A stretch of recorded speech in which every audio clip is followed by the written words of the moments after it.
The desert stretched endless in every direction, a sea of rust and amber beneath a sky so vast it made a man feel small. Marcus Reeves had been feeling small for 8 months now, ever since the day he came home to find the note on the kitchen table and his daughter crying in her wheelchair alone. He was 62 years old. His hands had built engines, thrown punches that ended bar fights, gripped handlebars through 1,000 miles of American highway. Those same hands now struggled with the tiny buttons on a 7-year-old girl's adaptive clothing, fumbled with feeding tubes, shook when he had to make decisions about therapies and medications he barely understood. The Harley beneath him rumbled like distant thunder, the sound that had been the soundtrack of his adult life. Behind him, 4 more bikes followed in formation. His brothers. Not by blood, but by something deeper. The kind of bond forged in choices made and kept in showing up when it mattered, in the understanding that some families you're born into and others you build with your own scarred hands. Emma rode in the specially modified sidecar attached to his bike, secured with straps he'd checked 3 times before they left the motel that morning. He checked everything 3 times now. 4 times? 5. Because the margin for error when you're a 62-year-old biker raising a disabled daughter alone is exactly 0, and Marcus knew it. They'd been on the road for 3 weeks.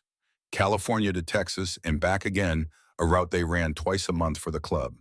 Except now there was Emma, and everything that had once been simple, where to eat, where to sleep, how long to ride, had become a complex calculation of accessible bathrooms and medication schedules, and the constant gnawing fear that he was doing it all wrong. The sun was setting as they crossed into New Mexico, painting the desert in shades of fire. Marcus felt the exhaustion in his bones, the kind that sleep didn't touch anymore. He'd managed maybe 2 hours last night, startling awake every time Emma made a sound, checking to make sure she was breathing, that she hadn't somehow worked free of the straps that kept her positioned correctly in bed. Jake rode up alongside him, the oldest of the brothers, at 63, his gray beard whipping in the wind. He pointed ahead to a sign, Rose's Diner, exit 47. Marcus nodded. They needed fuel. Emma needed dinner. And if he was honest with himself, he needed to sit somewhere that wasn't moving for more than 20 minutes. The parking lot was gravel and dust. 5 Harleys rolling in made enough noise to turn heads, which they always did. Marcus had stopped caring about turned heads 30 years ago, when he'd first put on the leather vest with the patches that told the world exactly who he was and what he stood for. A Hell's Angel didn't apologize for taking up space. But now, as he carefully released the straps holding Emma in the sidecar, he felt something he'd rarely experienced in his adult life: self-consciousness. People stared at bikers. He was used to that. But the stares when they saw Emma, the rigid way her small body sat, the way her hands curled inward, the specialized wheelchair he was unfolding, those stares were different. Some were pity, some were awkward curiosity, some were the kind of careful looking away that hurt worse than the staring. Tommy and Mike flanked him as he lifted Emma from the sidecar. She was so light, 7 years old and barely 40 pounds, her body fighting itself with every breath, every movement. But her eyes were bright and alert and intelligent, trapped in a body that wouldn't cooperate. Cerebral palsy, the doctors called it. Brain damage from birth complications. Emma would never walk, never talk, never feed herself. But she understood everything. Marcus knew that with the certainty of a father who'd spent 8 months learning to read every flicker of expression, every slight movement that meant yes or no, or I'm scared, or I need you. He settled her into the wheelchair, adjusting her position with the practiced movements he'd learned from 100 YouTube videos and twice as many mistakes. Her head tilted to the left, it always did, and he gently supported it, making sure she was comfortable before releasing his hands. "Ready, baby girl?" His voice came out rougher than he intended. Emma's eyes moved to his face. That was her, yes. Danny held the diner door open. The bells above it chimed bright and cheerful as Marcus wheeled Emma inside. The conversations didn't exactly stop, but they changed quality, lowered, eyes tracking their movement to a corner booth. Marcus was scanning for accessibility. Was there room for the wheelchair? Were the aisles wide enough? Was there a changing table in the bathroom, because Emma would need that later when she appeared? Young, maybe mid-20s. Blonde hair pulled back in a ponytail, wearing the kind of uniform that marked her as someone working for tips, not career aspirations. Her eyes were tired, the kind of tired Marcus recognized because he saw it in his own mirror every morning. But her smile was genuine as she approached. Evening, gentlemen. Welcome to Rose's. Her voice was warm, professional. She didn't flinch at the leather vests or the patches or the general air of danger that five middle-aged bikers naturally projected. Right this way. She led them to this corner booth Marcus had been eyeing, and without being asked, she quickly removed one of the chairs to make space for Emma's wheelchair. It was a small thing maybe, but Marcus noticed. Most waitresses fumbled with it, uncertain, waiting to be told what to do. This one just did it. "I'm Sarah," she said, distributing menus around the table. Her eyes landed on Emma, and something in her expression softened. Not pity. Marcus had learned to identify pity in all its forms, and this wasn't that. This was something else. Recognition, maybe. Understanding. She crouched down to Emma's level, bringing herself eye to eye with his daughter. "And what's your name, sweetheart?" Marcus started to answer. He always had to answer for Emma, but Sarah's attention stayed on his daughter, patient waiting. "This is Emma," Marcus said finally, his voice catching slightly on his daughter's name.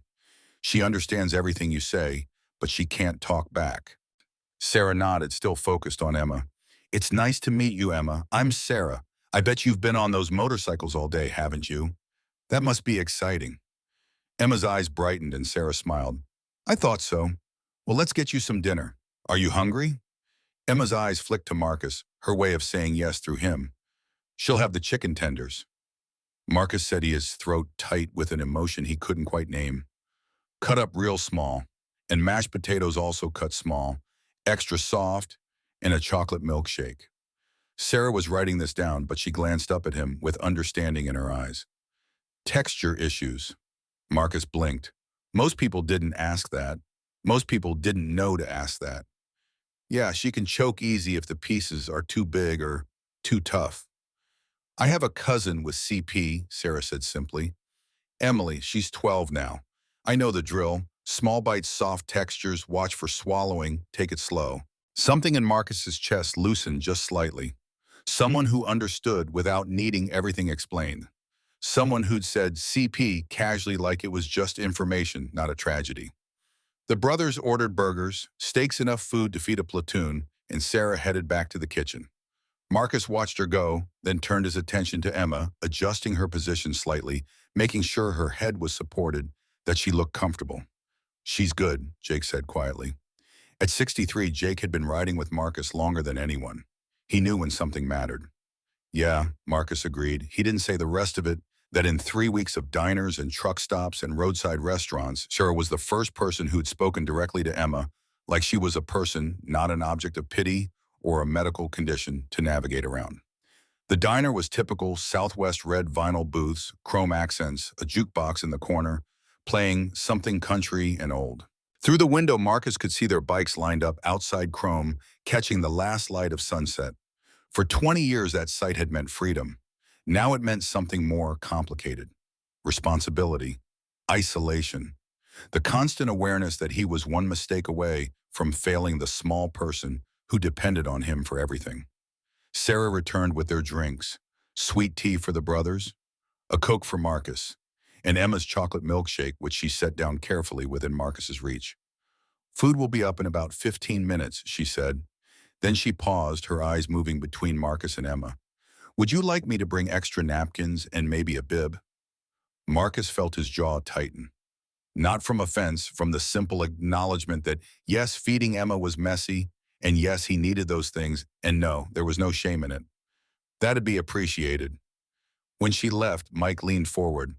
"Been on the road 3 weeks straight, boss. You gotta sleep more than 2 hours at a stretch." "I'm fine."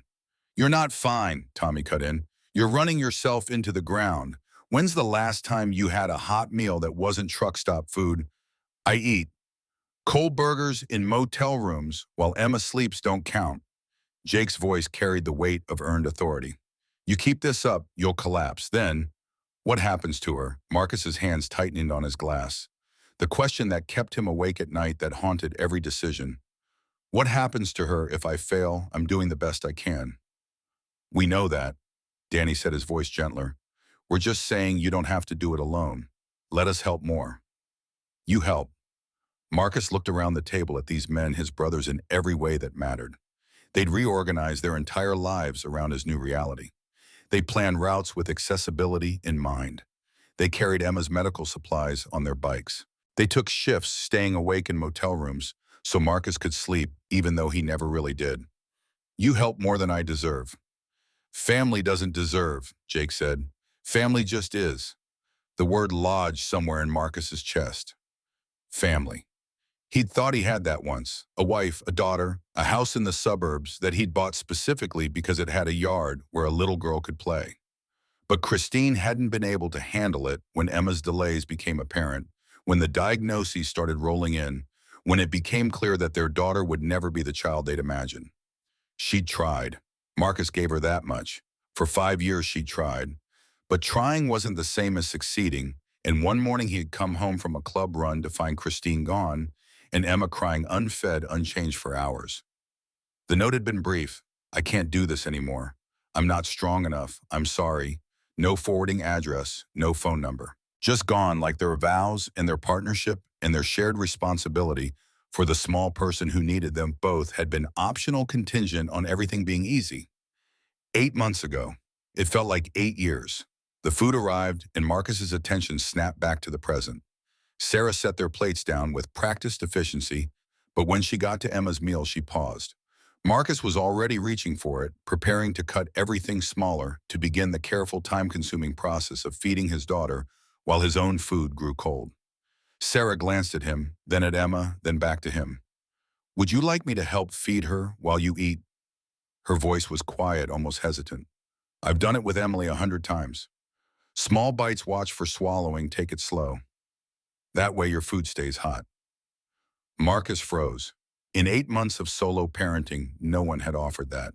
Not family, what little family remained had disappeared when Emma became complicated. Not friends.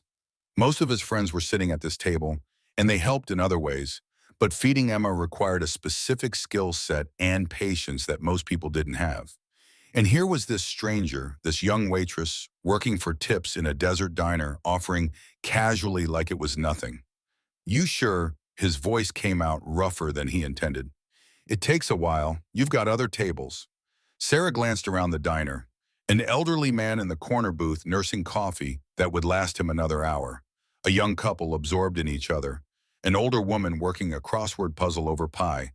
I've got time. And besides, she smiled at Emma. I think Emma and I are going to be friends. Aren't we, Emma? Emma's eyes brightened in that way that Marcus had learned meant happiness, engagement, connection. His daughter, who'd been failed by her mother, neglected by extended family, stared at by strangers. His daughter was responding to this waitress with something that looked dangerously close to trust.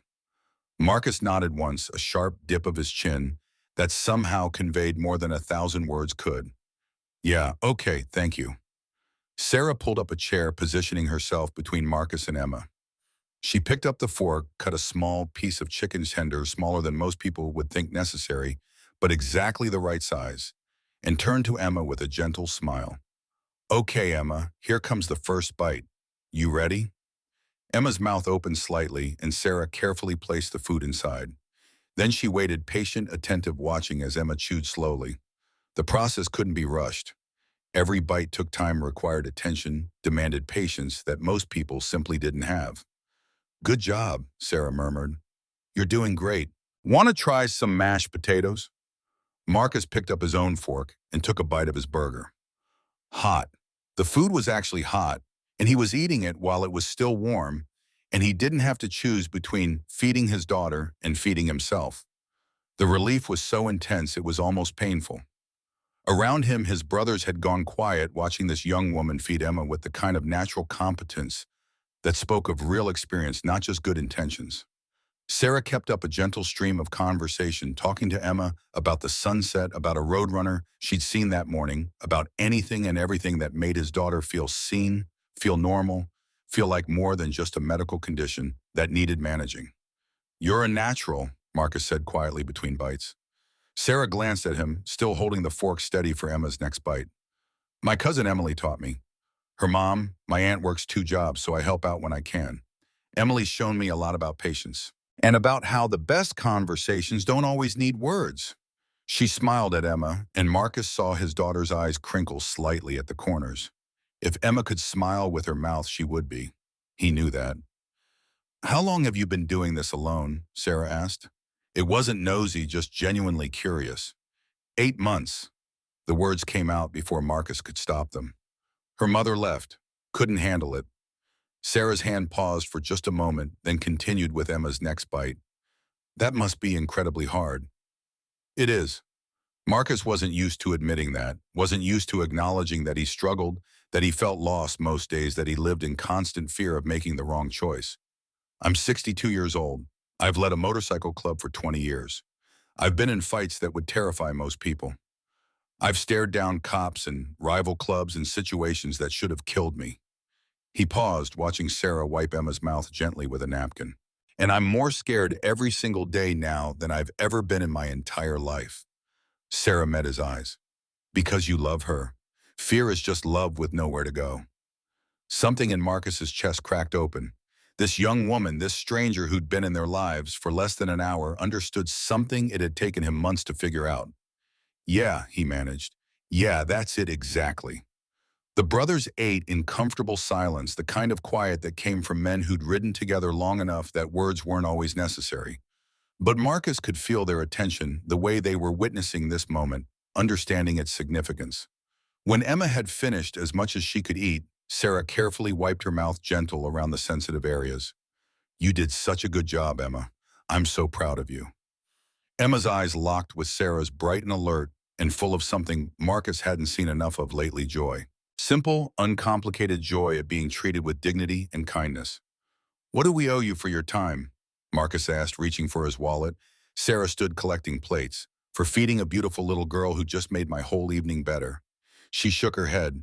Not a cent. That was my pleasure. Sarah, I mean it, she said, and there was steel beneath the kindness.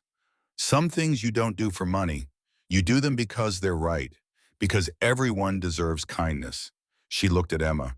Because she's worth it. Marcus felt something burning behind his eyes. When was the last time someone had said that to him, that Emma was worth it? Not worth the effort, not worth the struggle, just worth it, period.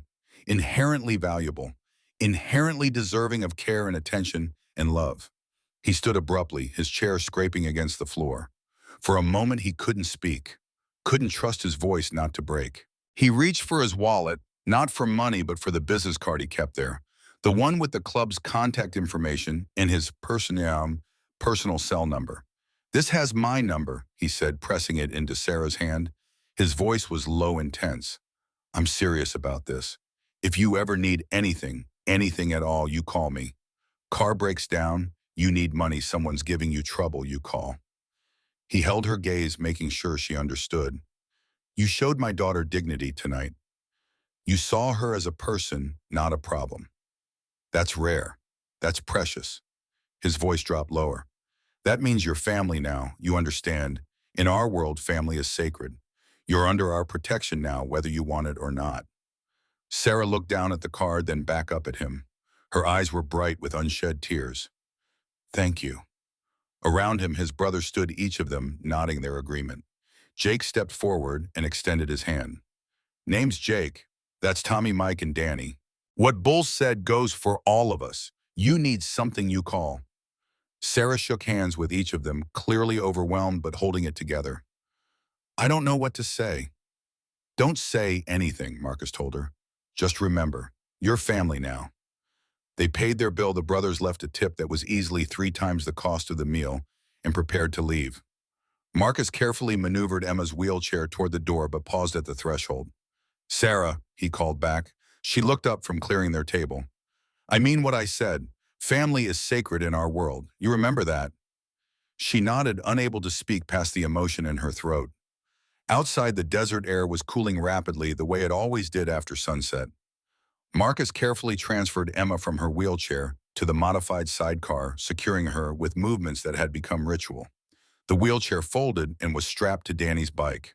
Within minutes, the engines roared to life, 5 Harleys in formation, their headlights cutting through the gathering dark. As they pulled onto the highway, Marcus glanced in his mirror at the diner's lights receding behind them. Something had shifted tonight. Something important. For the first time in 8 months, he felt like maybe, just maybe, they weren't completely alone in this. The road stretched ahead endless in dark. But somewhere behind them was a young woman who'd shown his daughter dignity, who'd given him 20 minutes of peace, who'd reminded him that good people still existed in a world that often felt cruel and indifferent. Marcus didn't think he'd ever see Rosa's diner again. The road was long and bikers were always moving. He was wrong. 3 weeks later, when their route brought them back through New Mexico, Marcus found himself pulling into that gravel parking lot again. He told himself it was just convenient, just good timing, just a logical place to stop for dinner. But when Sarah's face lit up at the sight of them walking through the door, when Emma's eyes brightened with recognition, when Sarah immediately started clearing a space for the wheelchair, without being asked, Marcus admitted to himself the truth. They weren't just passing through anymore. They were coming back to this place where someone saw them, really saw them, and didn't look away. The pattern established itself over the following months. Every 2 to 3 weeks, when club business brought them through New Mexico, they stopped at Rosa's. Every time Sarah treated Emma with the same gentle dignity. Every time she insisted on helping feed Emma while Marcus ate a hot meal. And every time the bond between them deepened from strangers to something that felt increasingly like the family Marcus had claimed her as on that first night. 6 weeks after their first meeting, Marcus arrived at Rosa's to find Sarah looking exhausted, shadows under her eyes darker than usual. She tried to hide it, tried to maintain her professional smile, but Marcus had spent a lifetime reading people. "Everything okay?" he asked quietly after they'd been seated. "Fine," Sarah said, but her smile didn't reach her eyes. "Just one of those weeks." Marcus didn't push. But the next morning when Sarah came out to the diner's parking lot to start her shift, she found her car, the beat-up Honda, that had been making ominous noises for months, sitting there fully repaired. New tires, fixed transmission, detailed inside and out. The keys were with Rosa, along with a note in Marcus's distinctive scrawl, "Family helps family." Bull, Sarah had tried to refuse payment, had called the number on the card insisting she couldn't accept this. Marcus's response had been simple.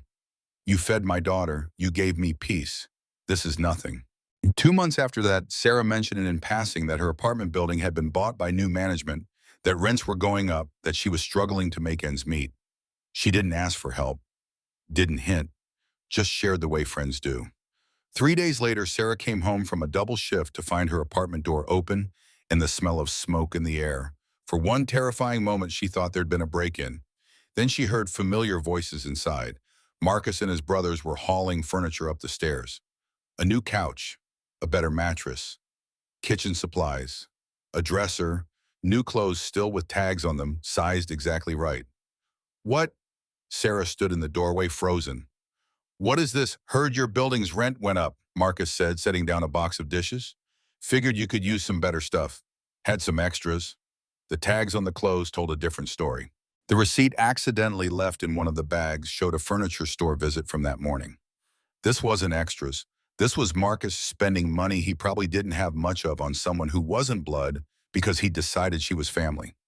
Sarah had cried then, really cried, the kind of crying that comes from being seen, being valued, being cared for by people who had no obligation to do any of it. Marcus had looked uncomfortable with her tears. Big, tough bikers usually were. But he'd stepped forward and pulled her into a brief, hard hug. "This is what family does," he'd said simply. "We show up." By the 4th month, the visits to Rosa's had become the highlight of Marcus's cross-country routes. Emma would get excited when they approached the New Mexico border. Her eyes tracking the landscape like she recognized it, understood where they were going.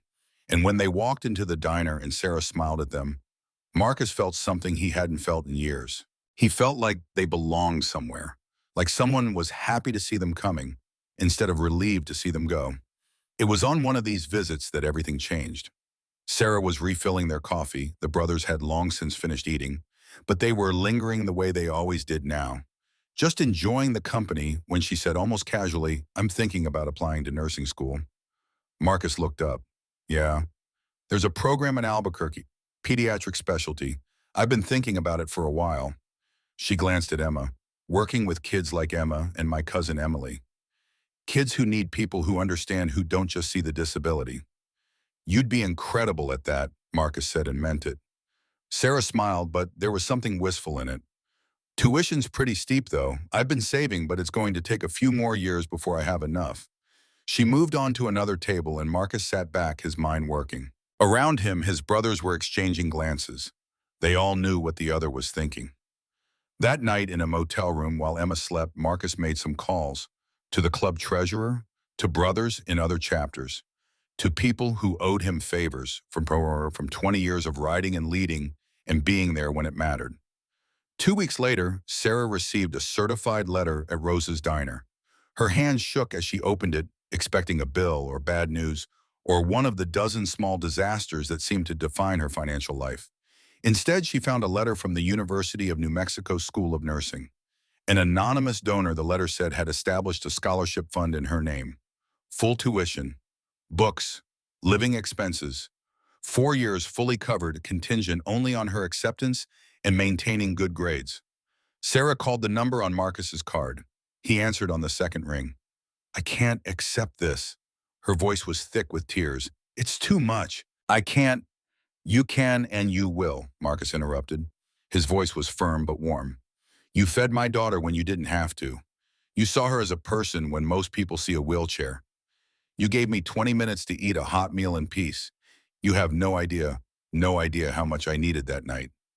He paused, and Sarah could hear Emma making soft sounds in the background. "We'd been on the road for days," Marcus continued.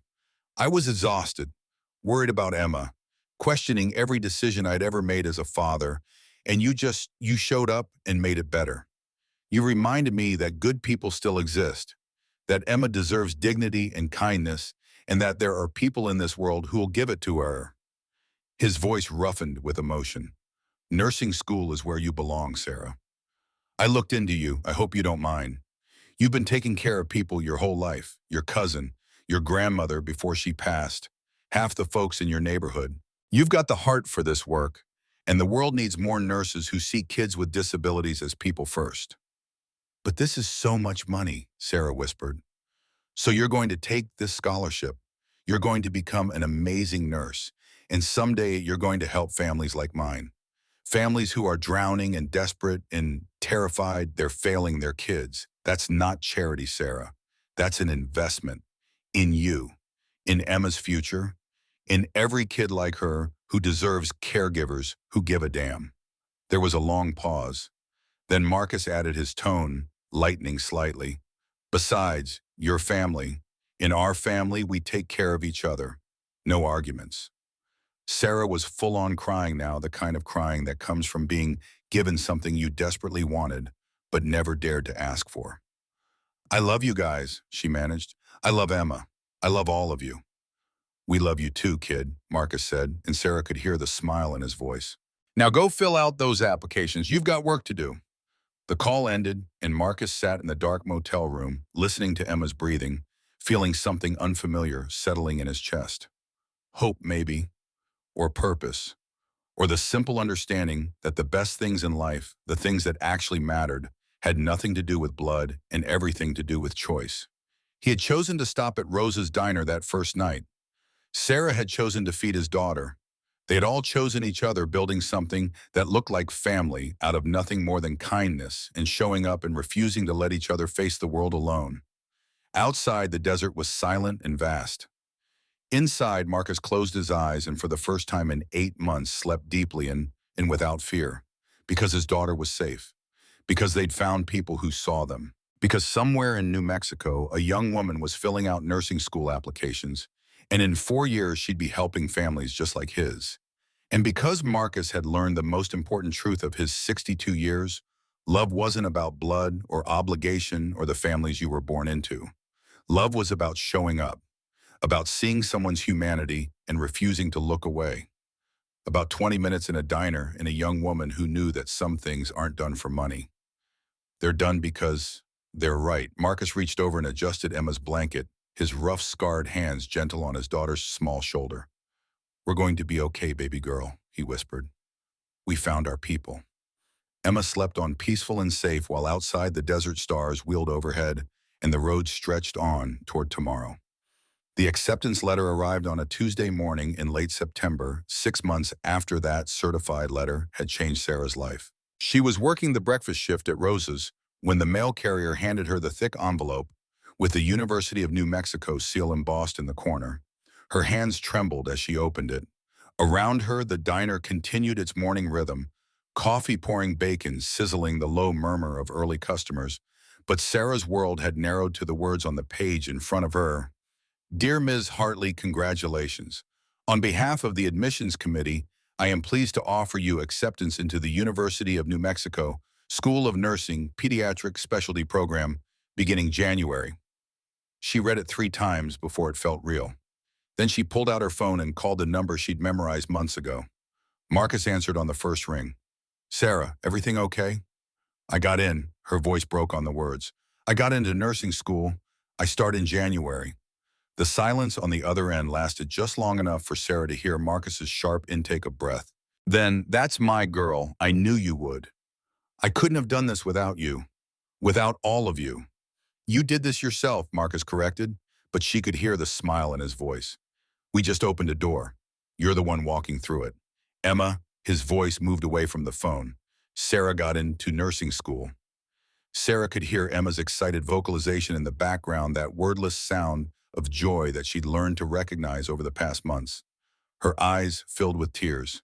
We're coming through next week, Marcus said. We'll celebrate, properly. You don't have to. Family celebrates family, Marcus interrupted.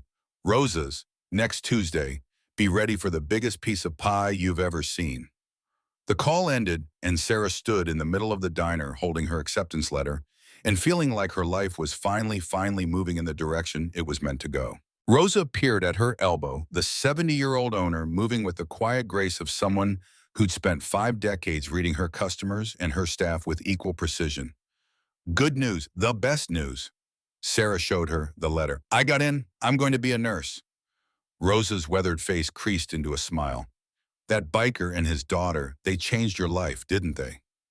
They saved it, Sarah said quietly. I was treading water before I met them. Just surviving.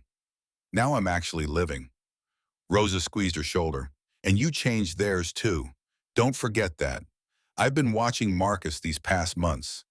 That man came in here the first time looking like he was carrying the weight of the world. Now he looks like he remembers how to hope. That's because of you. Sarah wiped her eyes. We saved each other.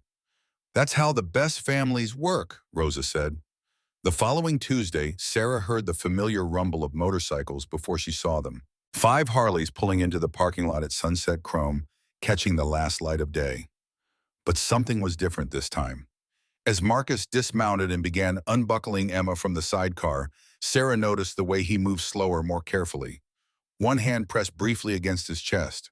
She was out the door before she'd consciously decided to move. Marcus, he looked up, and for just a moment she saw something in his face. Pain, maybe, or exhaustion that went deeper than the usual road weariness. Then he smiled, and the expression vanished so completely, Sarah wondered if she'd imagined it. There's our college girl, he said, lifting Emma from the sidecar with his usual careful strength. Ready to celebrate. Inside, Rosa had prepared a small cake chocolate, Emma's favorite, and the corner booth was decorated with a handmade banner that read, Congratulations, Sarah, in shaky letters that could only have been Tommy's work. They ate and laughed and toasted with milkshakes and sweet tea. Emma's eyes were bright with happiness, tracking between Sarah and Marcus, like she understood the significance of the occasion. The brothers told embarrassing stories about Marcus from years past, bar fights and bad decisions, and the time he tried to impress a woman by jumping his bike over a parked car and ended up in the hospital instead. I was 35 and stupid, Marcus protested, but he was laughing, and Sarah realized she'd never heard him laugh quite like this before. Unguarded. Easy. Like he'd finally learned how to carry his burdens without being crushed by them. But as the evening wore on, Sarah kept noticing small things. The way Marcus shifted in his seat like he couldn't quite get comfortable. The way his hand would drift to his chest when he thought no one was watching. The barely perceptible tightness around his eyes. When he excused himself to take Emma to the restroom, a process that required the accessible stall and 15 minutes of careful maneuvering, Purvis pulled Jake aside. Is Marcus okay? He seems off. Jake's expression shuddered the way it did when he was protecting club business. He's fine, just tired from the road. Jake, Ira kept her voice low but firm. I've been watching him for 6 months. I know what tired from the road looks like. This is something else. The older man studied her for a long moment. Then he sighed. Had some chest pains last week. Went to a clinic. They said it was probably indigestion, stress, told him to take it easy, get more rest. Sarah's stomach dropped. Chest pains at 62, and they said it was indigestion. That's what the doc said. Did they do an EK cardiac enzyme stress test? Jake blinked. I don't know. Marcus didn't say much about it. Sarah's nursing school classes didn't start for 3 months, but she'd been devouring every textbook she could get her hands on preparing studying, and everything she'd read about cardiac symptoms in older men was screaming alarm bells in her head. He needs to see a cardiologist, she said. Real tests, not just a clinic visit. Good luck getting him to do that. Man's stubborn as they come. Then we'll have to be more stubborn, Sarah said. When Marcus returned with Emma, Sarah was waiting.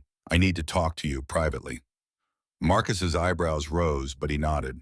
They stepped outside into the parking lot, the desert air cool against Sarah's flushed face. Jake told me about the chest pains. Marcus's expression hardened. Jake talks too much. Marcus, you're 62 years old with cardiac symptoms. You can't just ignore that. It was indigestion, the doctor said. The doctor at a walk-in clinic, Sarah interrupted. Did they do an EKG, any real cardiac workup? Marcus shifted uncomfortably. Listened to my heart, said it sounded fine. That's not enough. You need to see a cardiologist. You need proper tests. Sarah's voice cracked slightly.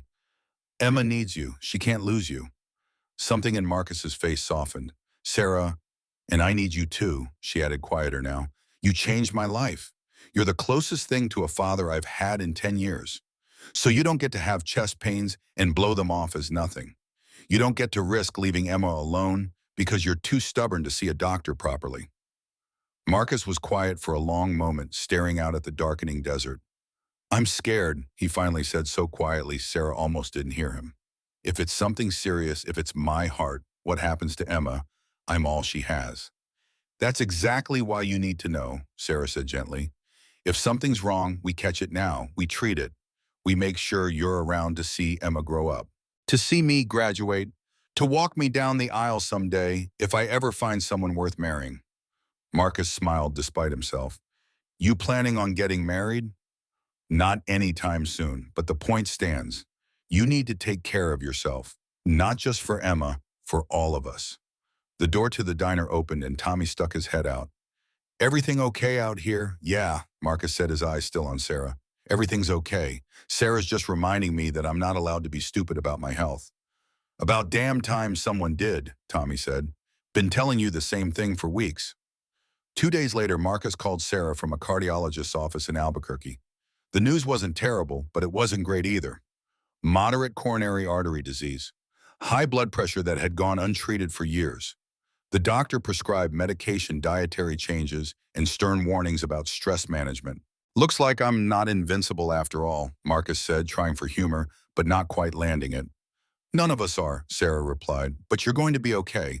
You're going to take your medications, follow the diet plan, and let your brothers help you more with Emma. Right. Yes, ma'am. There was a pause. Thank you, Sarah, for caring enough to push. That's what family does, she said, echoing words he'd spoken to her months ago. We show up. November brought the first cold snap, and with it a shift in the routine. Sarah's last semester at the community college was winding down. She'd been taking prerequisite courses part-time, while working at Rosa's and nursing school loomed on the horizon like a promise and a terror combined. Marcus and the brothers came through on a Thursday evening earlier than usual. Sarah noticed immediately that something was different. The easy camaraderie was still there, but underneath it ran a current of tension she couldn't quite identify. It was only after they'd eaten, after Sarah had helped feed Emma and the brothers, had their usual coffee and pie, that Marcus said, "We need to talk to you about something." Sarah's stomach tightened. Okay. Marcus glanced at his brothers, then back to Sarah. You're starting nursing school in January. 4 years full-time. You can't keep working full-time at the diner and do that program justice. I know. I've been trying to figure out the finances, but the scholarship covers tuition and books, so I just need to work enough for rent and food." "You're not working at all," Marcus interrupted. Sarah blinked. "What?" "The scholarship covers living expenses," Jake added. "We made sure of that when we set it up." "But I'll need more than basic expenses. There's was in medical insurance and—" "All covered," Marcus said firmly. "You're going to focus on school. That's it. No splitting your attention between studying and serving tables. You're going to give this program everything you have." Sarah's throat tightened. "Marcus, I can't let you—" "It's not a discussion," he said, but his voice was gentle. "You're going to be a nurse, a damn good one.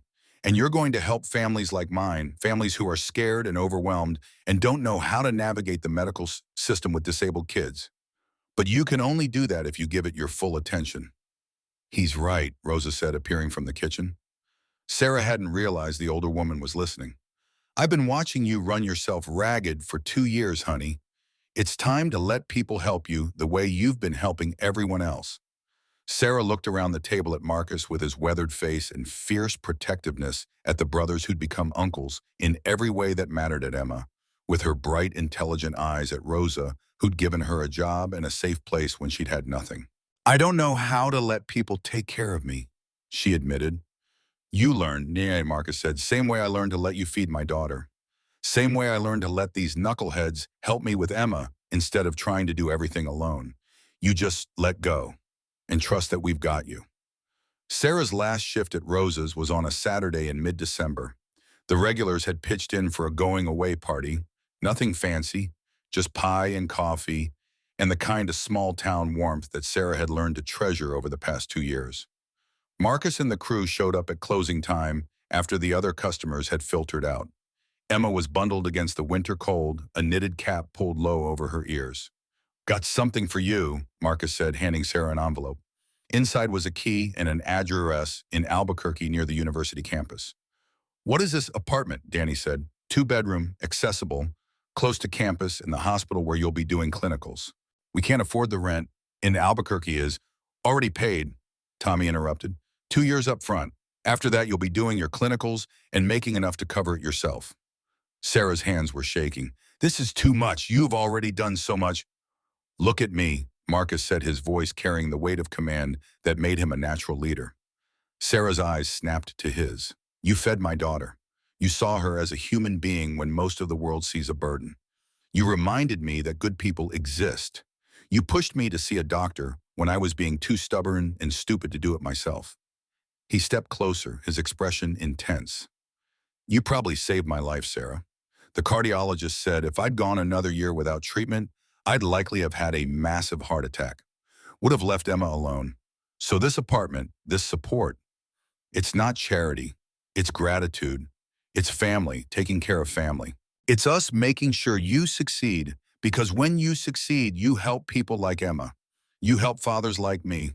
You make the world less cruel for disabled kids and their families." His voice roughened with emotion. "So you're going to take this key. You're going to move into that apartment.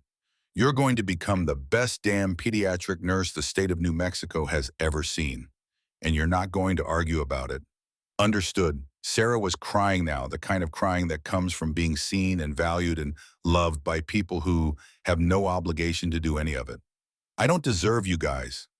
"Nobody deserves family," Jake said.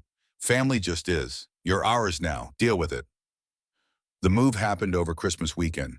The brothers showed up with a truck and muscle and the kind of efficient organization that came from years of coordinating club activities. By sunset on Saturday, Sarah's meager belongings were installed in an apartment that was bigger and nicer than anywhere she'd ever lived. The second bedroom, she realized, had been set up as a study. Desk, ergonomic chair, bookshelves already stocked with nursing textbooks that must have cost hundreds of dollars. On the desk was a framed photo Sarah and Emma and Marcus taken at Rosa's during one of their celebrations.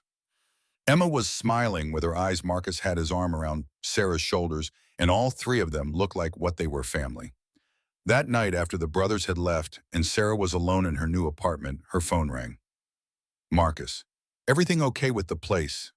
"It's perfect," Sarah said. "Too perfect. I keep waiting to wake up and find out this is all a dream." "It's real," Marcus assured her. "You're real. Your future is real. And we're all going to be there watching you build it. There was a pause, then Marcus added, Emma wants to talk to you. Sarah heard rustling, then Emma's breathing on the line. Hey, sweetheart, Sarah said softly. Are you proud of me? I'm pretty nervous about school. Emma made a sound, her happy sound, the one that meant yes, and I love you, and you've got this all at once. She's excited for you, Marcus translated. We all are. Tell her I love her. Tell her I'm going to make her proud. She already knows, Marcus said, but I'll tell her anyway. Nursing school started with the kind of intensity that left no room for doubt or second-guessing. Sarah threw herself into anatomy and physiology, pharmacology, and pathophysiology, learning to think like a nurse, to see patients as whole people rather than collections of symptoms. Marcus and the brothers came through Albuquerque every 3 weeks, their route adjusted to include her city now. They'd take her to dinner, let her complain about impossible professors and the sheer volume of information she was expected to absorb, remind her why she was doing this when the stress felt overwhelming. Emma, now 8 years old, had grown. Not much physically, her condition meant she'd always be small, but in awareness and personality, in the way her eyes tracked conversations, and her sounds became more nuanced in their meaning. She got in an adaptive communication device, something Sarah had researched, and Marcus had fought the insurance company for months to obtain. The first time Emma used it to spell out ILOVEYOUSARAH, Sarah had cried so hard she couldn't see the screen to respond. The spring semester brought clinical rotations, and Sarah found herself on a pediatric floor working with children who had complex medical needs. Kids with cerebral palsy like Emma. Kids with genetic disorders and chromosomal abnormalities, and all the ways that bodies could be beautifully, heartbreakingly different. She was good at it, better than good.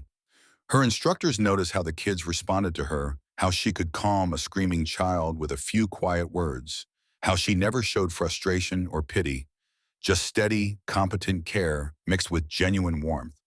You're a natural, her supervisor said during a mid-semester review.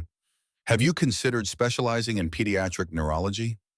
Sarah thought of Emma of Marcus learning to do physical therapy exercises from YouTube videos of all the families she'd seen struggling to navigate a medical system that wasn't designed for their children's needs.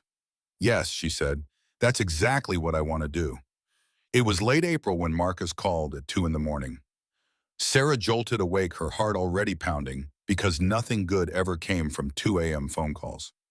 Marcus, what's wrong? I'm in the hospital. His voice was tight with pain. Heart attack. Small one, they say, but they're keeping me for a few days. Emma's with Jake, but I'm coming, Sarah interrupted, already throwing on clothes. Which hospital? University Hospital. But Sarah, you've got class. I'm coming, she repeated. I'll be there in 20 minutes. She made it in 15. Marcus was in a cardiac care unit, monitors beeping, IV lines running to his arm. He looked older than his 63 years, gray and tired and scared in a way Sarah had never seen him. Hey, she said softly, taking his hand. You're okay. You're going to be okay. Emma, he said, if something happens to me, nothing's happening to you. You caught it early. They're going to put in a stent, adjust your medications, and you're going to be fine. Sarah spoke with more confidence than she felt, but nursing school had taught her that sometimes confidence was part of the treatment. But if something does, Marcus's grip on her hand tightened. There's paperwork. In my apartment, legal stuff. I made you Emma's guardian. If anything happens to me, she goes to you. Not the state, not some distant relative who doesn't know her. You. Sarah's breath caught. Marcus. I should have asked first. He continued, the words tumbling out like he'd been holding them in for months. Should have talked to you about it, but I couldn't think of anyone else. Anyone who sees her the way you do, who loves her the way I do. I know it's asking a lot. Yes, Sarah interrupted. Marcus blinked. What?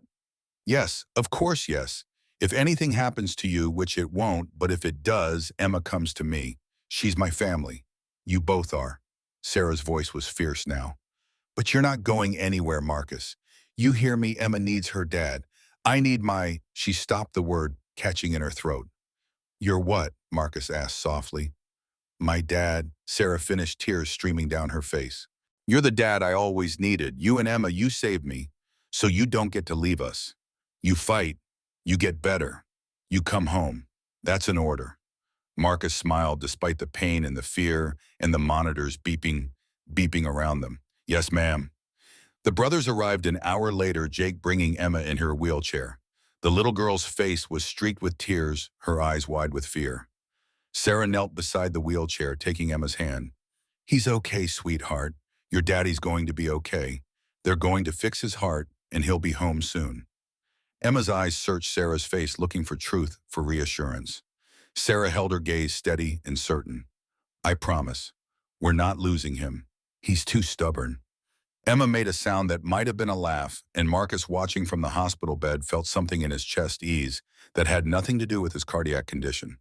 The surgery was scheduled for the next morning. Sarah skipped her classes, sent apologetic emails to her professors, knowing they'd understand or they wouldn't, but not caring either way, and stayed at the hospital. The brothers took shifts, never leaving Marcus alone, creating a protective circle around one of their own.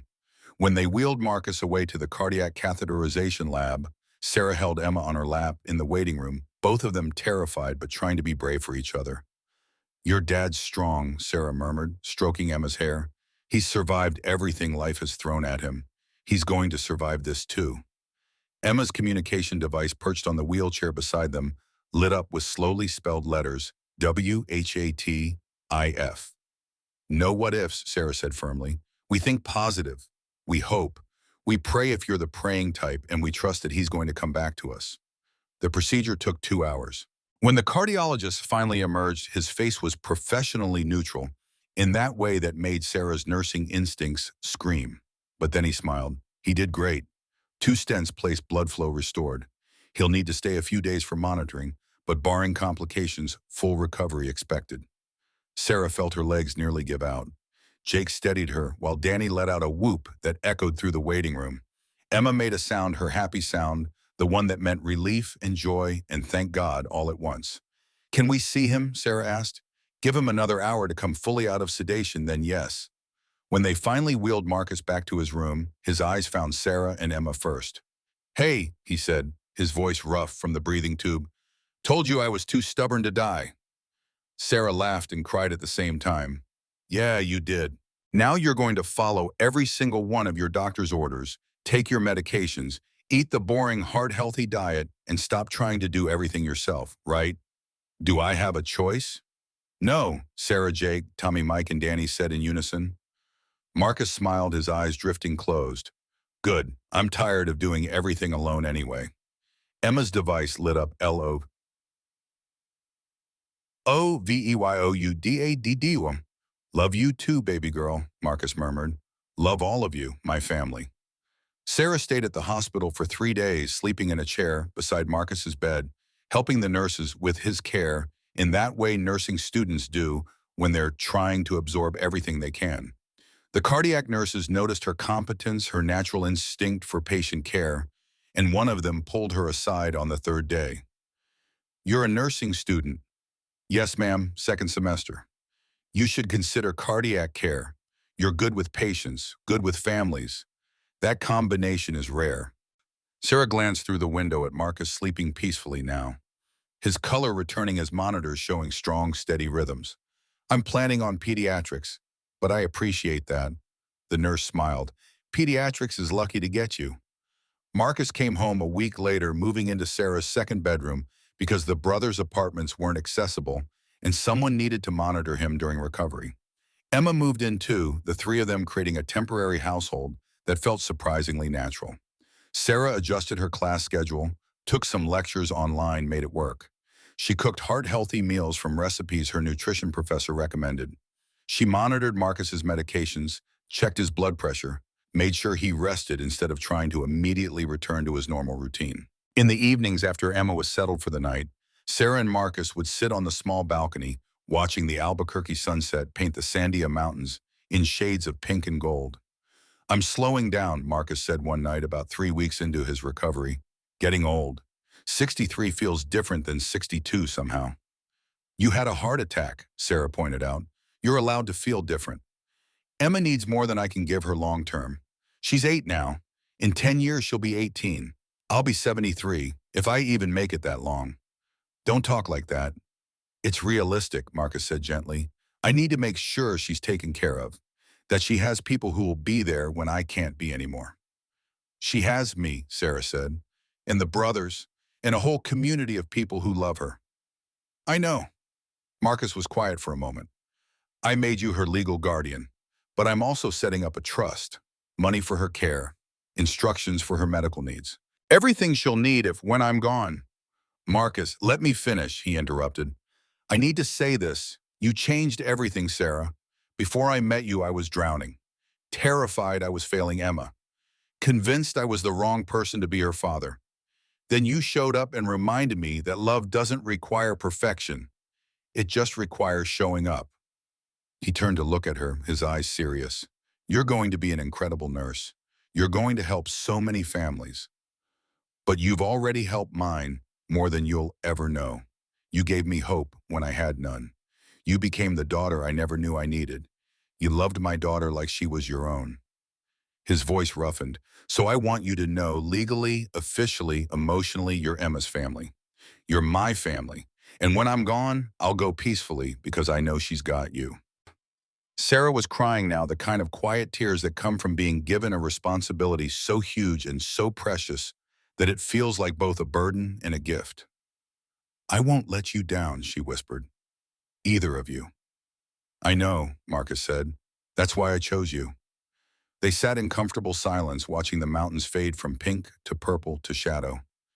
Inside the apartment, Emma slept peacefully, safe and loved, and surrounded by family that had nothing to do with blood and everything to do with choice. The next morning, Sarah woke to find Marcus already up making breakfast with Emma in her wheelchair. Beside him, both of them working together in that synchronized way they'd developed over years of practice. Emma was using her communication device to spell out what she wanted, Marcus responding with practiced ease. Morning, Sarah said, pouring coffee. Morning, Marcus replied. He looked better today, color in his face, steadier on his feet, more like himself. Emma and I were talking. She wants to come to your graduation. Sarah glanced at Emma, whose eyes were bright with excitement. That's 3 years away. We know, Marcus said, but we're planning ahead, making sure we're there for all the big moments. He paused. Making sure I take care of myself so I make it to all those moments. Emma's device lit up DADDYPROMISED. I did, Marcus confirmed. Promised her I'd stick around to see you become a nurse, to see her grow up, to be there for whatever comes next. Sarah felt her throat tighten. Then I guess you better keep that promise. I intend to, Marcus said. After all, you taught me that showing up is what matters most. So I'm going to keep showing up. For Emma, for you, for this family we built. He raised his coffee mug in a small toast. To showing up. Sarah and Emma, using her adaptive cup, clinked their mugs against his. To showing up, Sarah echoed. Outside, the New Mexico sun climbed higher, burning off the morning chill. Inside, a family that had been built from kindness and choice, and refusing to give up on each other, prepared for whatever came next. Because that's what families do. They show up. They fight for each other. They turn strangers into sisters and daughters and fathers through the simple act of seeing each other's humanity and refusing to look away. And sometimes in the space between one heartbeat and the next, they save each other's lives in ways that have nothing to do with medicine and everything to do with love. The Road Home, Part 3, The Legacy. 4 years passed like water through open hands, swift and precious, and impossible to hold on to, even as every moment changed the shape of everything it touched. Sarah stood in her cap and gown on a May morning that smelled of possibility and cut grass, waiting in the wings of the University of New Mexico Arena, while names were called in alphabetical order. Her hands were shaking. Not from nerves about walking across the stage. She'd survived 4 years of impossible exams and clinical rotations that tested every limit she had. She was shaking because somewhere in the audience, 3 people were waiting who'd made all of this possible. The dean's voice echoed through the sound system. Sarah Elizabeth Hartley, Bachelor of Science in Nursing, Pediatric Specialty, summa cum laude. Sarah walked onto the stage, her eyes scanning the audience. It took her only seconds to find them. Front row, exactly where they'd promised they'd be. Marcus at 67, grayer now, but stronger than he'd been 4 years ago. His cardiac rehab and medication compliance having given him back years the doctors said he shouldn't have expected. Beside him, Emma at 12, her wheelchair decorated with balloons and a banner that read, "Congratulations, Sarah," in letters Emma had painstakingly selected one by one on her communication device. And flanking them, the four brothers, Jake, Tommy, Mike, and Danny, all wearing their leather vests over button-down shirts, a compromise between who they were and the formal occasion. The loudest cheers in the entire arena came from those six people. Sarah accepted her diploma, shook the dean's hand, and looked directly at her family. Marcus had his hand over his heart. Emma's device was flashing rapidly with pre-programmed words. Proud, proud, proud. The brothers were on their feet, whooping like they were at a motorcycle rally instead of a nursing school graduation. Sarah pressed her diploma to her chest and mouthed, "I love you." The celebration afterward was at a restaurant Marcus had rented out entirely at expense Sarah knew he couldn't really afford, but would never admit to. The brothers had pitched in, of course, the way they always did, the way family does when something matters. "Speech," Tommy called out, tapping his fork against his glass. "The graduate has to make a speech." Sarah stood her legs still unsteady from the surreal reality of being done, of having actually made it through. She looked around the table at these people who'd become her everything. 4.5 years ago, she began, her voice not quite steady. I was a waitress in a desert diner, barely making rent, convinced that my life was always going to be about surviving instead of living. I had dreams but no path to them. I had determination but no opportunity. She turned to Marcus. Then a man walked into that diner with his daughter. A man who was exhausted and scared and doing the hardest thing any person can do, raising a child alone, a child with complex needs, while the whole world judged him for the leather he wore and the patches on his vest. Marcus's eyes were already bright with unshed tears. He asked me for nothing, Sarah continued, but I saw something in him that night. I saw love that was bigger than fear. I saw a father who would ride 1,000 miles on a motorcycle to make sure his daughter got chicken tenders, cut the right size. I saw a man who was gentle despite a world that had taught him to be hard. She had to pause, her throat closing. And then he saw something in me. He saw potential I didn't know I had. He saw a future I couldn't imagine. And he decided, along with his brothers, his family, to invest in that future. Not because he owed me anything, not because there was anything in it for him, but because that's what family does. Sarah moved to stand beside Emma's wheelchair. This beautiful girl taught me that communication doesn't require words, that intelligence shines through any barrier the body might create. That joy can exist in the smallest moments, a chocolate milkshake, a sunset, a smile that lives in someone's eyes instead of their mouth. Emma's hand twitched towards Sarah, and Sarah took it gentle and familiar. You taught me to see people, Emma. Really see them. Not their limitations, but their humanity. She looked back at Marcus. You asked me once if I knew what I was getting into accepting you as family. Accepting responsibility for Emma if anything happened to you. And the truth is, I didn't. I had no idea. Marcus tensed slightly, and Sarah smiled. I had no idea how much richer my life would become. How much purpose I'd find. How much love one human heart could actually hold when you stop protecting it and just let people in. She raised her glass. I graduated today with highest honors.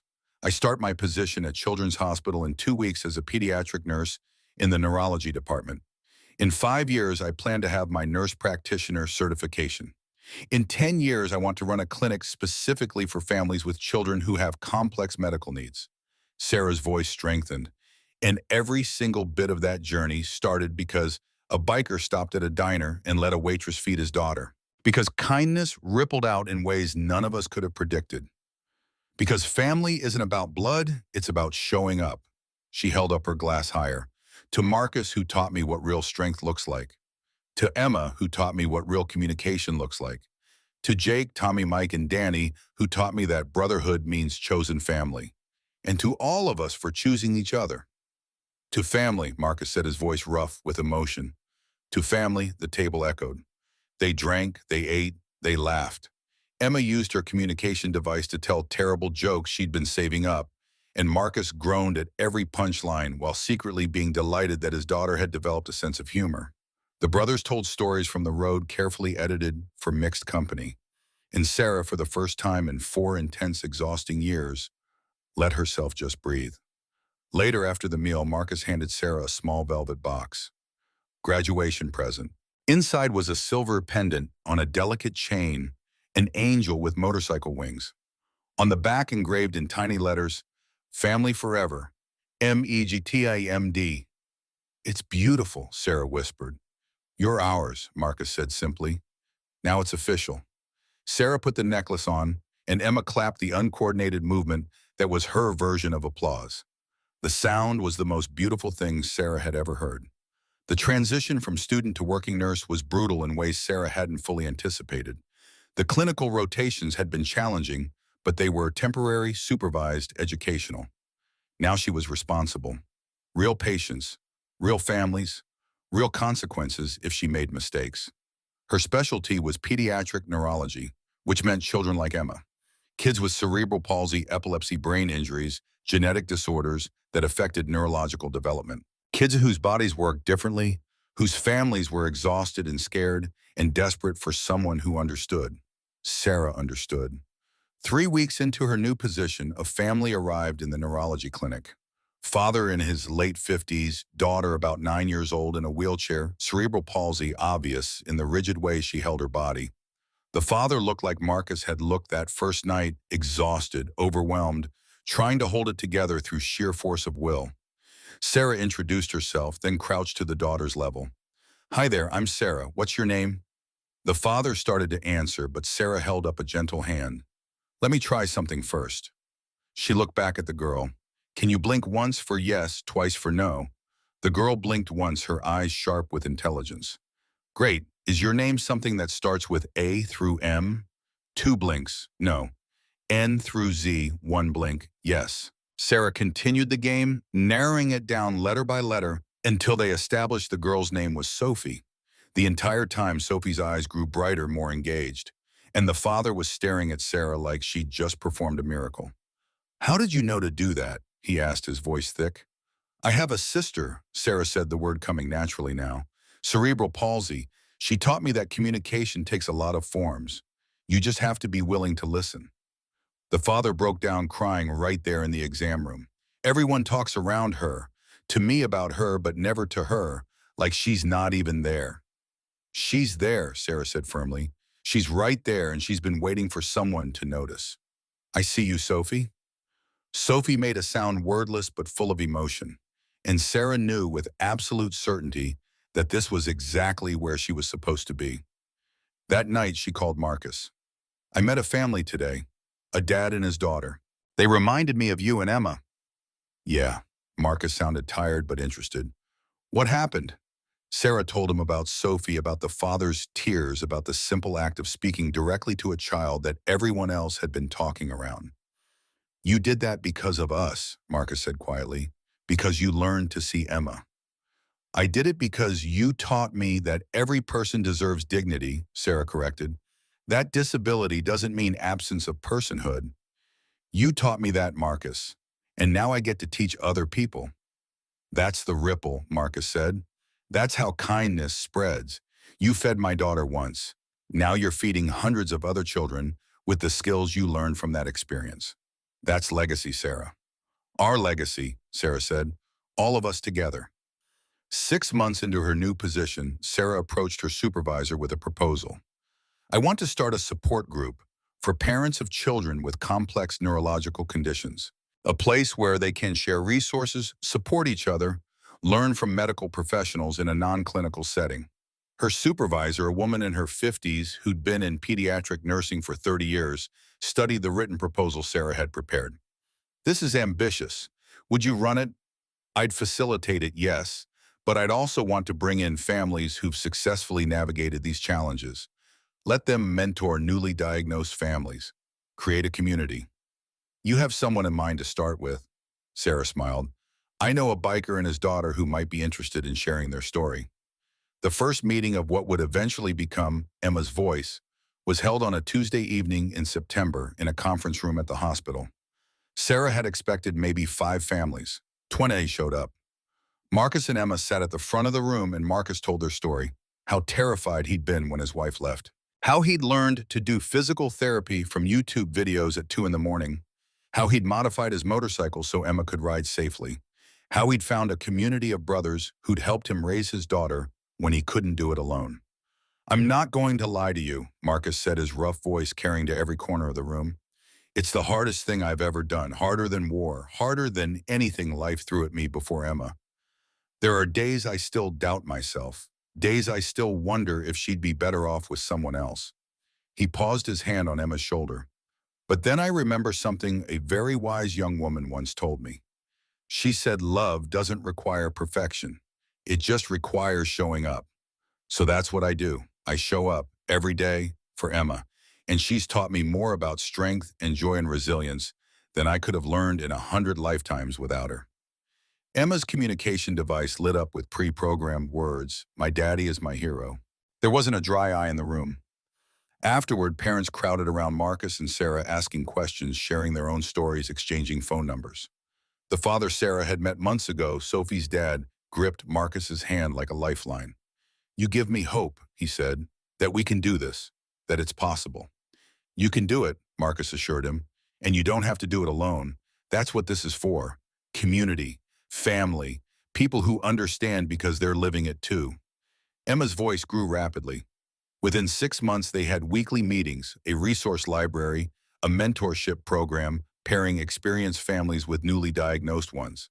Sarah applied for grants, fundraised, turned her small idea into something that served over 100 families. And at the center of it all was Emma. Not as a victim, not as inspiration porn, but as a person whose voice, amplified through technology and community, was changing how people understood disability and family and love. It was during one of these meetings, almost 2 years after Sarah had started working at the hospital, that Marcus's phone rang.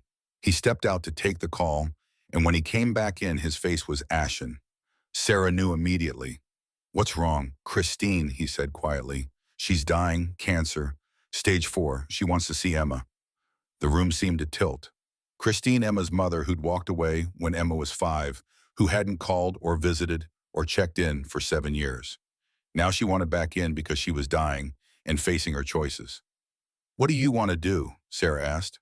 Marcus looked at Emma, who'd been listening with that focused intensity that meant she understood every word. "It's not my choice. It's hers." He knelt beside Emma's wheelchair, bringing himself to her eye level. "Your mom is sick, baby girl. Really sick.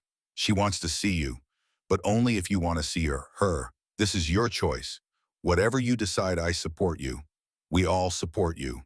Emma was quiet for a long moment, her eyes distant. Then her fingers moved to her communication device. Slowly, letter by letter, IWANTTOSEEHER. The meeting with Christine happened in a hospice facility 2 weeks later. Sarah drove. Marcus sat in the passenger seat, gripping the door handle so hard his knuckles were white, and Emma was secured in the back in her specialized car seat. "You don't have to do this," Marcus said for the 10th time. Emma's device responded, YESIDO. Christine was a shadow of the woman Sarah had seen in old photos. Cancer had stolen her weight, her hair, her vitality. But her eyes, when she saw Emma being wheeled into the room, those filled with something that looked like regret and love mixed together. "Hi, baby," Christine whispered. "You got so big." Emma stared at her mother, expressionless. Sarah stood behind the wheelchair, ready to intervene if this became too much. Marcus stood to the side, his body language screaming protective tension. "I'm sorry," Christine said, tears already streaming down her hollow cheeks. "I'm so sorry I left. I was weak. I was scared. I couldn't handle seeing you struggle, knowing I couldn't fix you. So I ran away like a coward." Emma's device stayed silent. "Your daddy, he's a better person than I ever was. He stayed. He fought for you. He learned everything, did everything, became everything you needed." Christine's voice broke. "He loved you bigger than his fear. I didn't, and I'm sorry." Still, Emma said nothing through her device. "I don't expect forgiveness," Christine continued. "I don't deserve it. I just wanted you to know that leaving you was the biggest mistake of my life, that not a day has gone by when I didn't think about you. Wonder if you were okay. Hope you were happy." She reached out a trembling hand, stopping short of touching Emma, asking permission. "Can I hold your hand just once?" Emma looked at Sarah, then at Marcus, then back at her mother. Finally, her hand moved slightly forward. Christine took it gently, carefully, like it was made of glass. "You're so beautiful," Christine whispered. "So strong, stronger than I ever was. I'm proud of you, Emma. I'm proud of who you are. And I'm sorry I wasn't there to watch you become this person." Emma's device finally lit up. WHYDIDYOULEAVE. The question hung in the air, brutal in its simplicity. Christine didn't look away from her daughter's eyes. "Because I was broken. Because I thought love meant fixing things, and when I couldn't fix you, I didn't know what love meant anymore. Your daddy taught me I was wrong. Love means showing up even when you can't fix anything. Love means being there in the struggle. I learned that too late." DOYOULOVEME. "More than anything," Christine said immediately. "I always have. I just didn't know how to love you right." Emma was quiet for a long time. Then, IFORGIVEYOU. Christine sobbed, her thin frame shaking with the force of it. "Thank you. Thank you, baby. You're better than I deserve. BUTDADDYANDSARAHMADACHOICETOO. The words were devastating in their clarity. Forgiveness, yes, but also boundaries. Also, the truth that leaving has consequences and love requires more than biology. Marcus's face was wet with tears. Sarah was crying silently, and Christine nodded, accepting what she'd earned. "You're right," she whispered. "They're your family. The ones who stayed. The ones who chose you every day. I'm grateful you have them." The visit lasted 30 minutes. When they left, Emma was quiet but not upset. In the car on the way home, her device finally spoke again. INEEDEDTOSEEHER. TOKNOWITSNOTMYFAULTSHELEFT. Marcus driving had to pull over because he couldn't see through his tears. Sarah reached back and held Emma's hand. "It was never your fault, sweetheart. Never. You are perfect exactly as you are." "IKNOW," Emma said. "BECAUSEYOUAND DADDTAUGHTME." Christine died 3 weeks later. Marcus took Emma to the funeral, and Emma had her device play a pre-recorded message. "Thank you for giving me life. I forgive you for leaving it. Rest in peace, Mom." It was grace that Christine didn't deserve, but Emma gave anyway, because that's what Marcus and Sarah had taught her about being human. 3 years later, Sarah stood in front of the hospital board presenting a proposal that had taken her months to develop. Emma's voice had grown beyond a support group into something bigger, a comprehensive program providing respite care, medical advocacy, adaptive equipment lending, and family support services for children with complex neurological needs. "What we're asking for," Sarah said, clicking to her final slide, "is official hospital sponsorship and funding to expand this program statewide. Currently, we serve approximately 300 families in the Albuquerque area. With proper funding, we could serve thousands across New Mexico." The board members studied the data Sarah had compiled.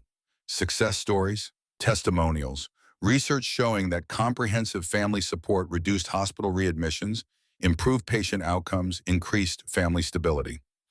The hospital CEO, a stern woman in her 60s, looked up from the documents. "This is impressive, Ms. Hartley, but programs of this scope require significant leadership. Who would direct it?" "I would," Sarah said.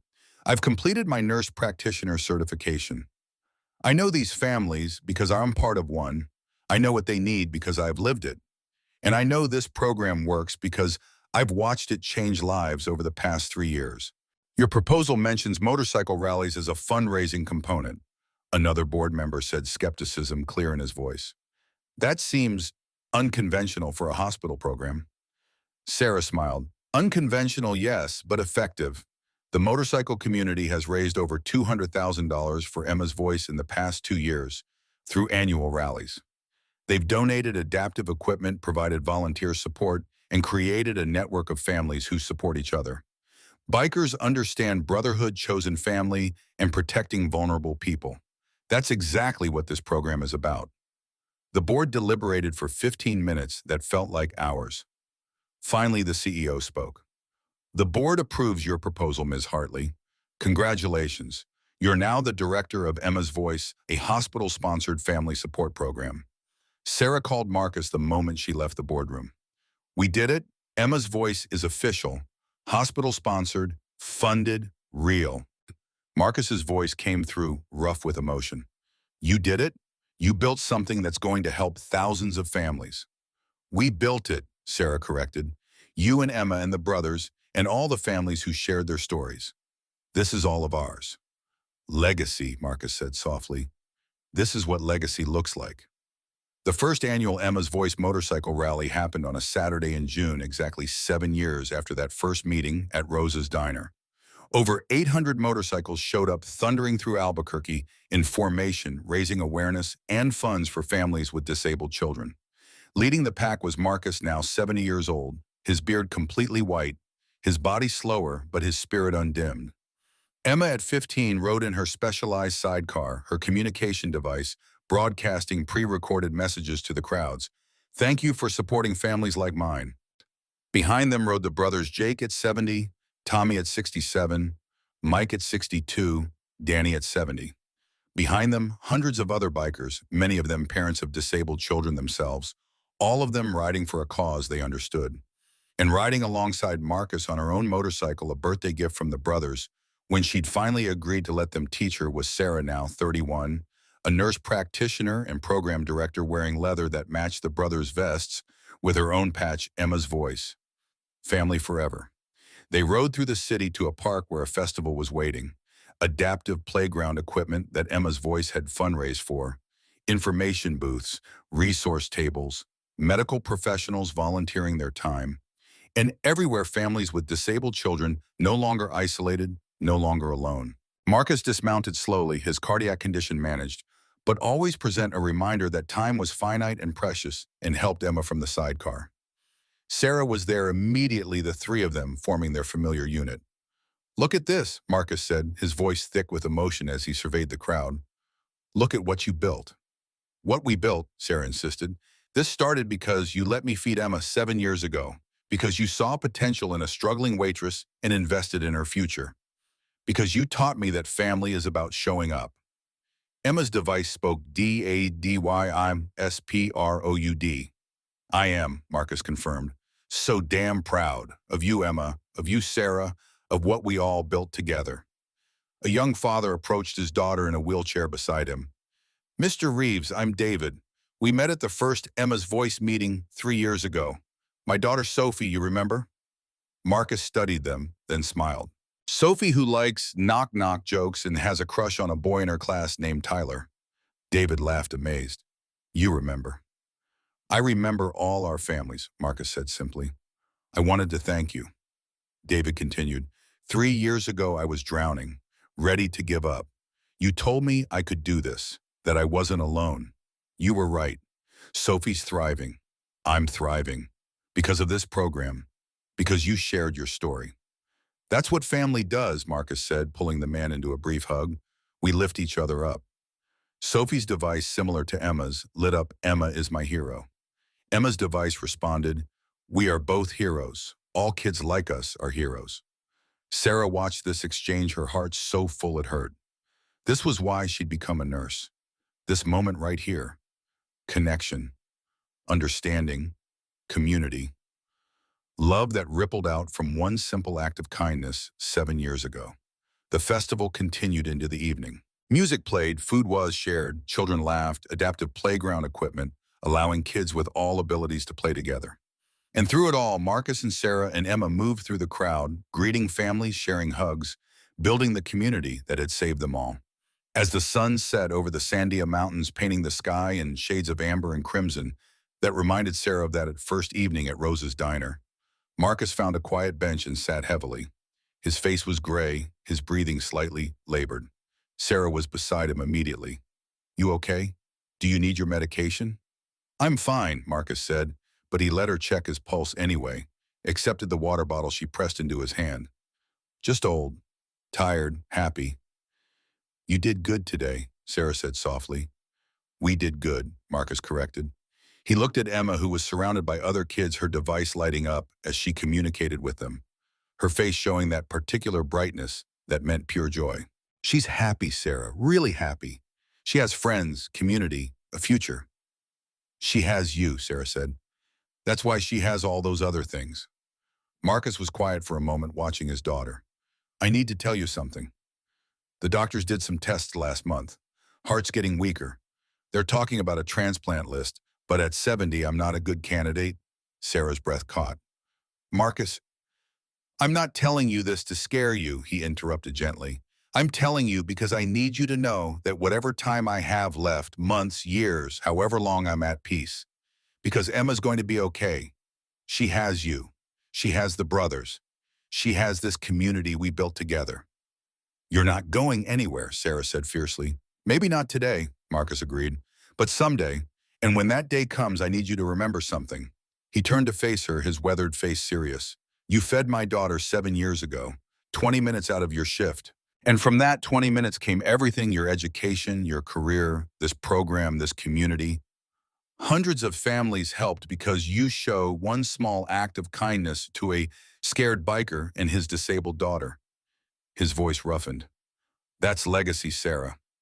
That's how one moment of seeing someone's humanity ripples out and changes the world. You changed my world, Emma's world, and now you're changing the world for hundreds of other families. That started with kindness, with choice, with love that had nothing to do with obligation and everything to do with seeing what mattered. Sarah was crying now, silent tears streaming down her face. You changed my world too. You saved me, Marcus. You and Emma. You showed me what family could be, what I was capable of, what love really means. We saved each other, Marcus said. That's how the best stories work. Emma rolled over in her wheelchair, her device already lighting up. Why is everyone crying? This is a happy day. Marcus laughed, wiping his eyes. You're right, baby girl. This is a happy day. We're just having happy tears. Happy tears are weird, Emma declared, and both Marcus and Sarah laughed harder.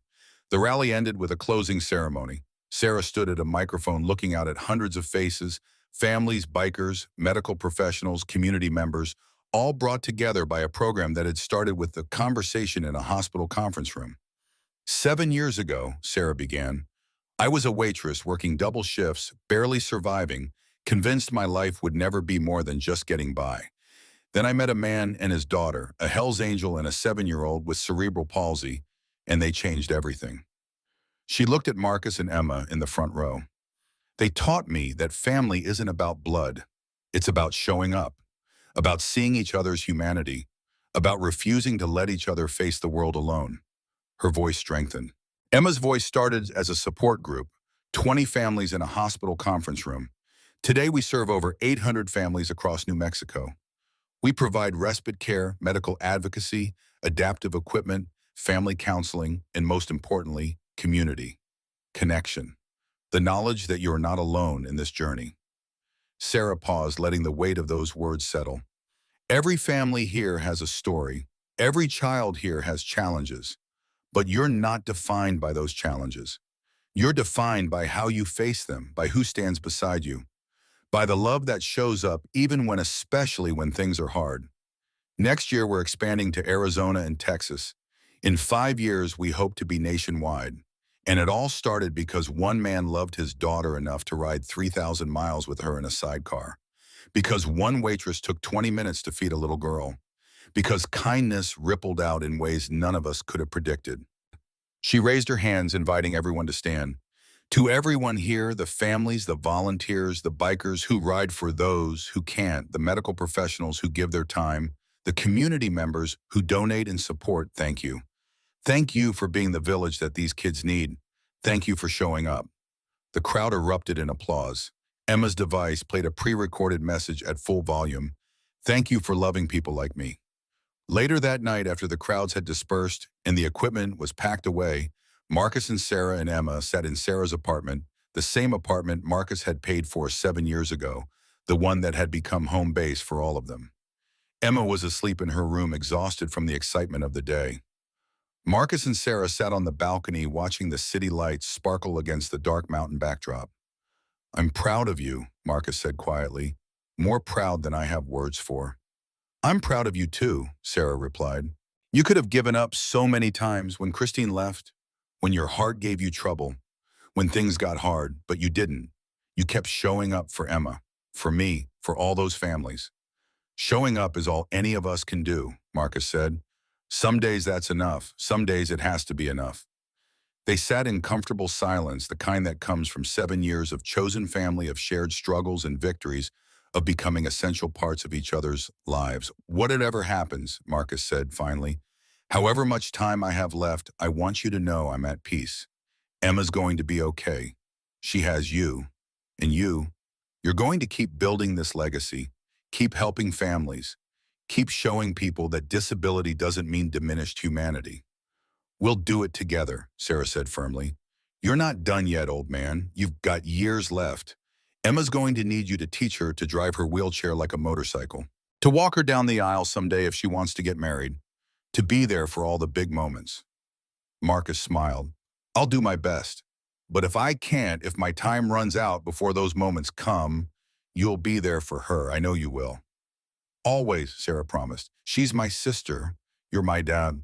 This is my family. I'm not going anywhere. Neither am I, Marcus said. Not yet. Not while Emma still needs me. She'll always need you, Sarah said softly. So will I. So you better stick around. Yes, ma'am, Marcus replied, and they sat together watching the stars emerge, two people who'd found each other by accident and built a family by choice, creating something beautiful and lasting from nothing more than kindness and 20 minutes in a desert diner. Inside, Emma slept peacefully, safe and loved, and surrounded by a community that saw her humanity first and her disability second. Outside, the desert stretched vast and eternal, holding space for all the stories of all the people who'd learned that the best families are the ones we build ourselves.